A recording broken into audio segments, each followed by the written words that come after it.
I knew it was over the moment Ashley Reed walked into my office wearing that smug smile and carrying a manila folder like it was some kind of trophy. Not because of the quarterly reports or the whispers in the break room, but because this 29-year-old MBA princess had just replaced our industrial coffee machine with some organic kombucha tap that smelled like a gym locker. My name is Scott Martinez. I'm 48 years old, and for the past 14 years, I've been the Safety and Environmental Compliance Manager at Pinnacle Manufacturing Solutions here in Ohio. That's a fancy way of saying I'm the only thing standing between a bunch of heavy machinery and a federal safety violation that could shut us down faster than you can say OSHA inspection. I know every bolt, every safety protocol, and every skeleton buried in this place. Given our safety record before I got here, maybe not so metaphorically. The summons to Ashley's office came at 9:30 a.m. on a Wednesday. The email subject line read Strategic Realignment and Digital Transformation. Might as well have said, bring a box for your stuff. I walked into what used to be her grandmother's office. Patricia Reed had built this company from nothing, back when you could still smoke in factories and safety regulations were more like suggestions. The office used to smell like machine oil and determination. Now it looked like an Apple store had an accident with a meditation app. Everything was white glass and those weird standing desks that cost more than my truck. Ashley was sitting behind a desk that probably cost more than I made in 2 months, vaping something that smelled like cotton candy and bad decisions. She wasn't even wearing proper safety shoes, just some designer flats that would get her toes crushed if she ever set foot on the factory floor, which she never did. "Scott, have a seat," she said, gesturing to a chair that looked like it was designed by someone who hated human backs. "We're implementing some exciting changes today." Exciting changes. I'd heard that before. In the Navy, we called it all hands on deck before the ship goes down. Changes? I kept my voice level. 14 years in the Navy taught me not to react until I knew what I was dealing with. Exactly. "Look, Scott, we appreciate your legacy here, but we're pivoting toward a more agile, cloud-native approach to compliance. We need fresh perspectives, digital natives who can think outside the box." I blinked. "Ashley, OSHA isn't cloud-native. They're federal inspectors with clipboards and the authority to shut us down if we're not following safety protocols. I built our compliance system from the ground up. It's not an app you download from the store." She gave me that condescending smile you see on people who think cryptocurrency makes them Warren Buffett. "We've hired Consult Tech Solutions. They're going to automate your workflow. So unfortunately, we're going to have to let you go, effective immediately." I stared at her, listening to the hum of the ventilation system in Bay 3, which I knew had a bearing that needed replacing next week, or the whole air filtration system would fail. I knew that. She didn't. "You're firing me," I said, just to make sure I understood the situation. "We're right-sizing," she corrected, tapping her vape pen on the glass desk. "Now, if you could hand over your badge and laptop, security is outside to help you collect your personal effects."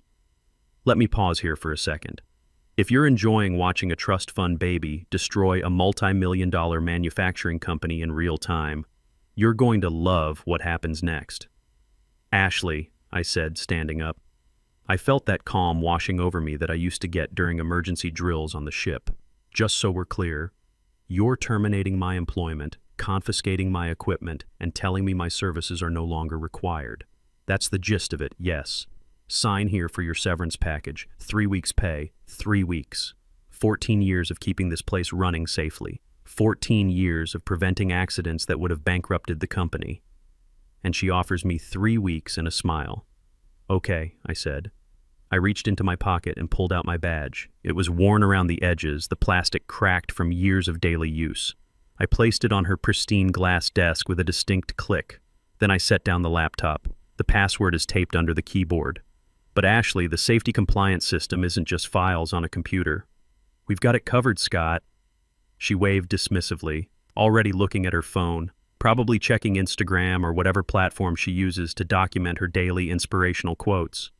I walked out of that office with Wade, our security guard, following behind me. Poor Wade had worked here almost as long as I had. He was looking at the floor, ashamed. "Sorry about this, Scott," Wade muttered as we reached the front gate. "Don't worry about it, Wade," I said, lighting a cigarette the second my feet hit the sidewalk. "Just do me a favor. Keep your head down tomorrow morning around 8 a.m. Why? What happens at 8 a.m.? I exhaled smoke into the Ohio air. The future comes to collect on the past. See, Ashley made one critical mistake. She assumed compliance was just a department. It wasn't. It was me. And she assumed the automated safety reports I had set up were company property. They weren't.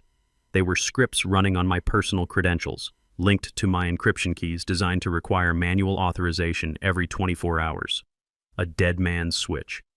If I didn't log in by 7:45 a.m. to review and approve the daily safety reports, the system didn't just stop working.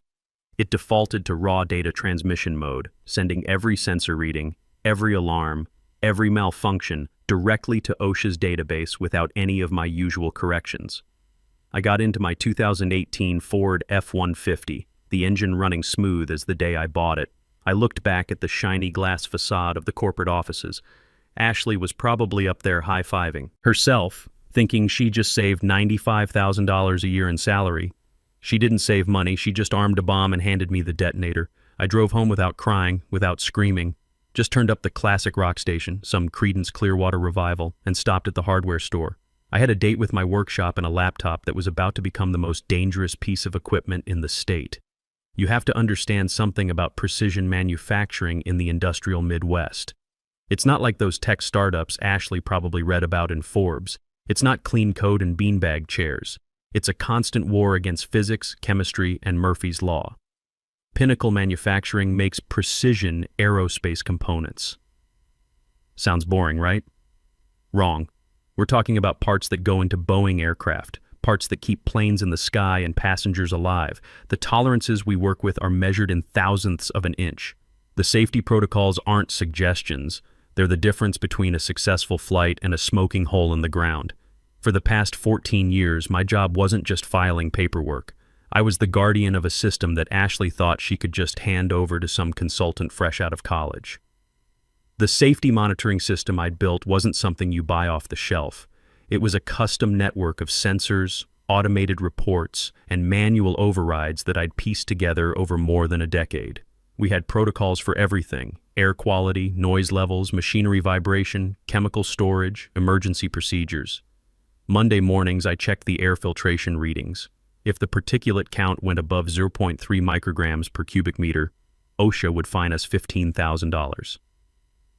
Wednesday afternoons, I audited the chemical storage bay. If any hazardous material sat there longer than the permitted time, that was a $28,000 per day violation. Friday evenings, the big one, the comprehensive safety report that told OSHA we weren't putting our workers in danger. Ashley didn't know about the quirks in the system, didn't know that sensor array 7 always read high because of electromagnetic interference from the CNC machines, so you had to manually subtract 15% to get the real reading. If you reported the raw number, you were confessing to a safety violation. If you reported 0, you were lying to the government. You had to know the math. I remember a surprise inspection 3 years ago. The old plant manager, a tough guy who'd worked his way up from the factory floor, came to me sweating bullets. "Scott," he said, chewing on an unlit cigar, "OSHA inspector just walked in. He looks like he's having a bad day. Fix this." I walked that inspector through our facility for 4 hours. I showed him safety logs so detailed they included weather patterns and machine maintenance schedules. I explained our protocols until his eyes glazed over. By the end, he was so impressed with our documentation that he signed off on everything just to escape my presentation. That was the job.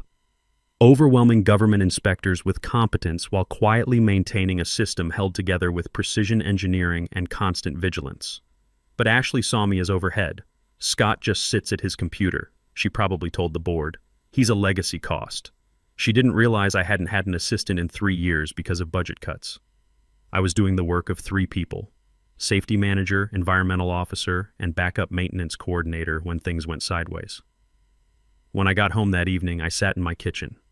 My house is like me, functional, clean, and built to last. I poured myself a beer and looked at the clock. 6 p.m. At the plant, the night shift was starting. Right about now, the thermal systems usually spiked. The alarm would normally go off in my office, and I'd remotely adjust the cooling systems. I stared at my phone. No alerts, because I didn't have access anymore. I imagined the alarm blaring in my empty office. I imagined Ashley walking by, hearing it, and assuming someone else would handle it. But there was no someone else. The consult tech team wasn't due to arrive until Monday. Ashley had created a 4-day gap where nobody was watching the store. And then there was my masterpiece, the cloud reporting system. OSHA requires continuous monitoring of workplace safety conditions. Since our hardware was older than some of our employees, it couldn't communicate directly with federal databases. So I'd written custom software. The sensors talked to our local servers, my software compiled and corrected the data, then uploaded it to a secure cloud account that OSHA accessed every morning at 8 a.m. sharp. But here's the thing.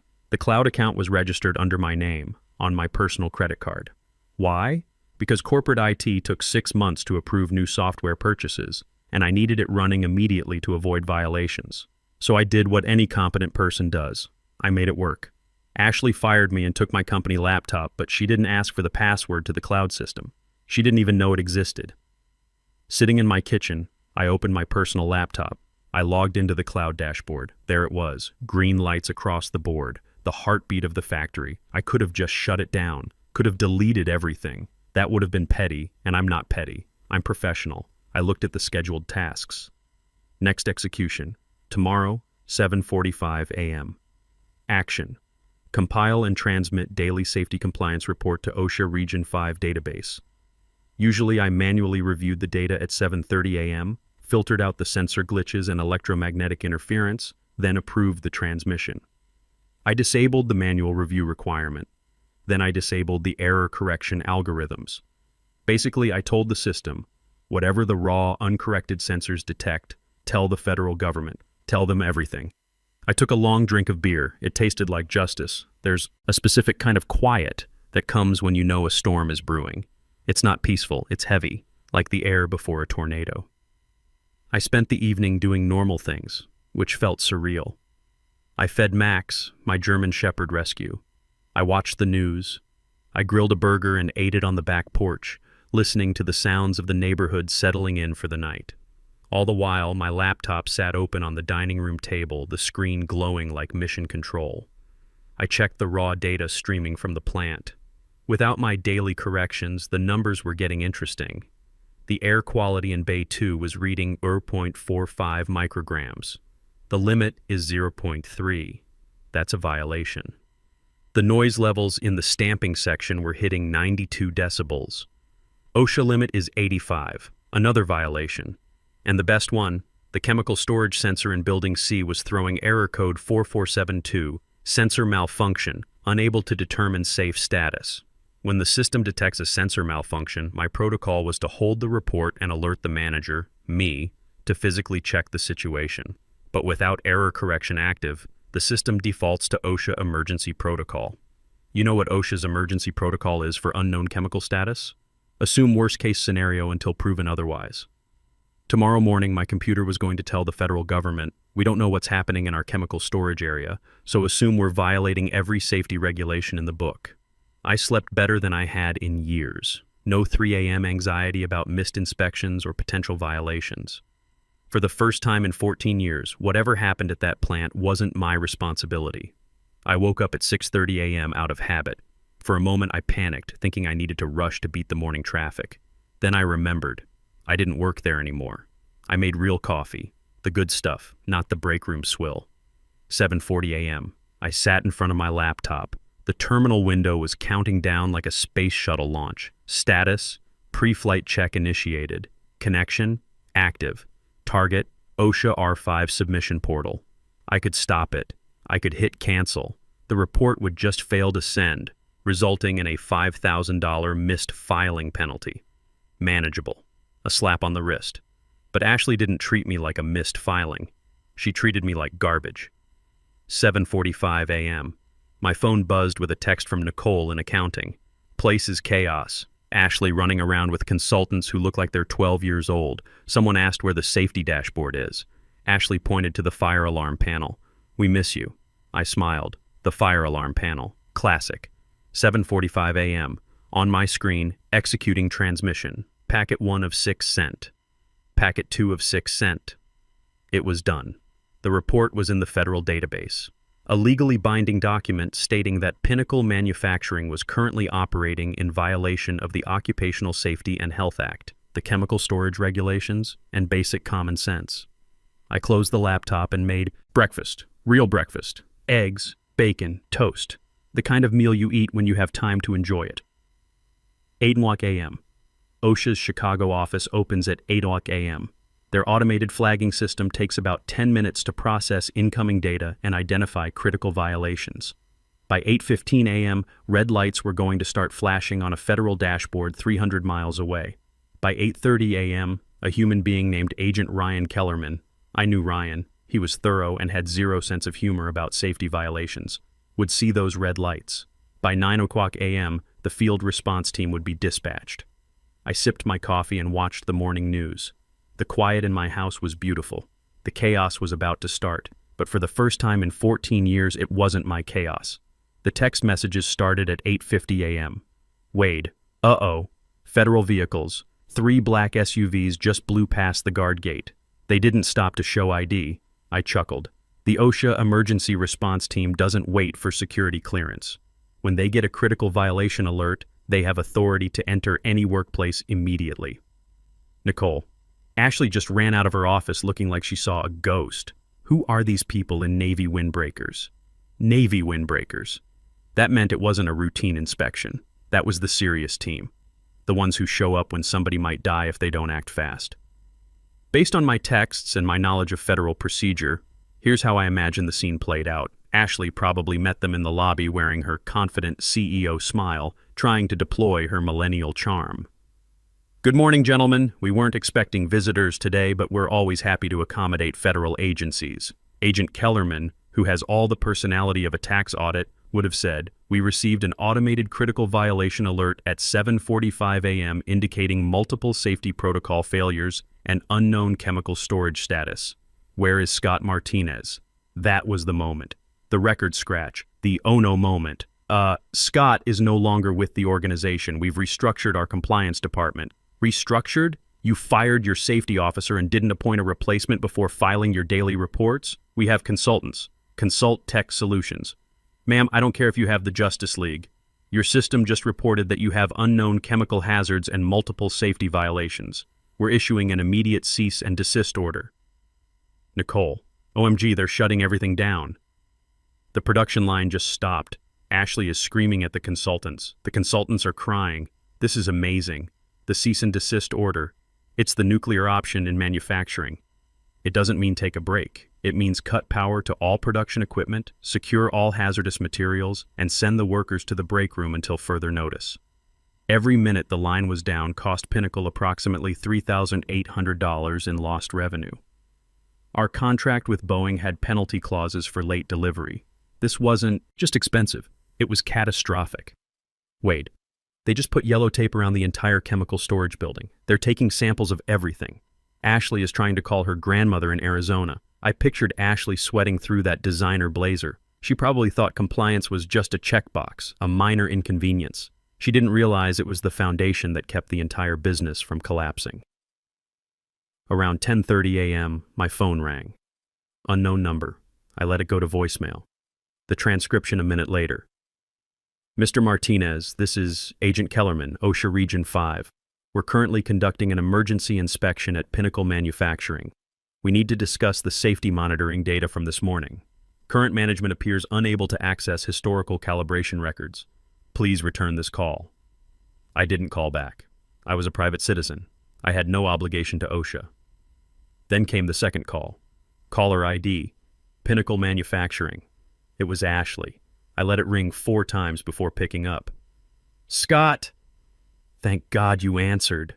Her voice was an octave higher than usual. She sounded like a teenager who just crashed Daddy's car. This is Scott Martinez, I said, my voice calm and professional.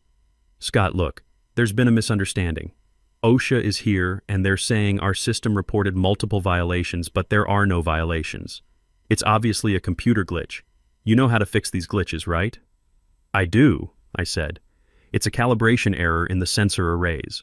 Requires manual offset calculations based on electromagnetic interference patterns and environmental conditions.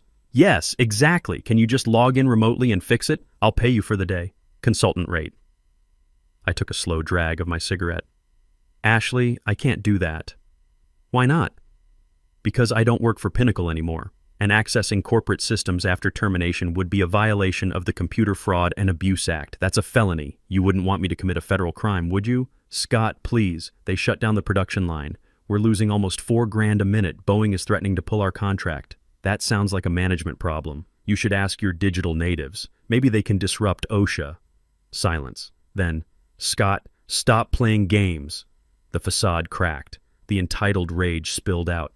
You did this on purpose. You sabotaged us. I didn't do anything, Ashley. That's the point. I did nothing.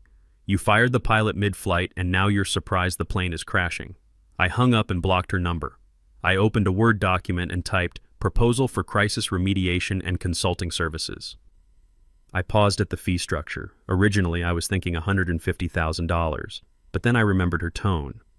We're right-sizing. I remembered those 3 weeks of severance. I typed $180,000.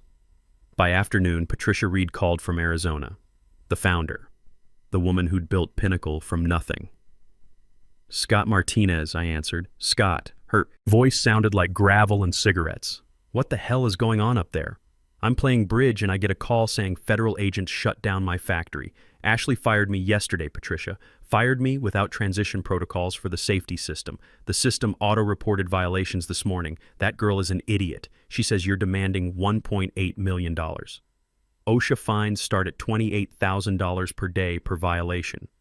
Boeing contract penalties are probably $500K for late delivery. Lost production is costing you $3,800 per minute. By tomorrow morning, you'll have lost more than my fee.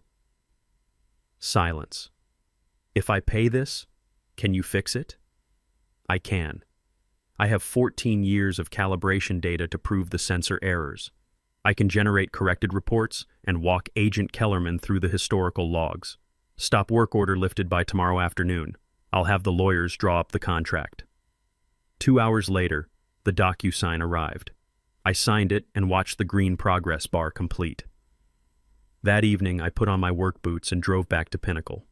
Ashley was waiting in the lobby, looking like she'd aged 10 years in 10 hours. You really held us hostage, she said as I walked past. I stopped and looked her in the eye.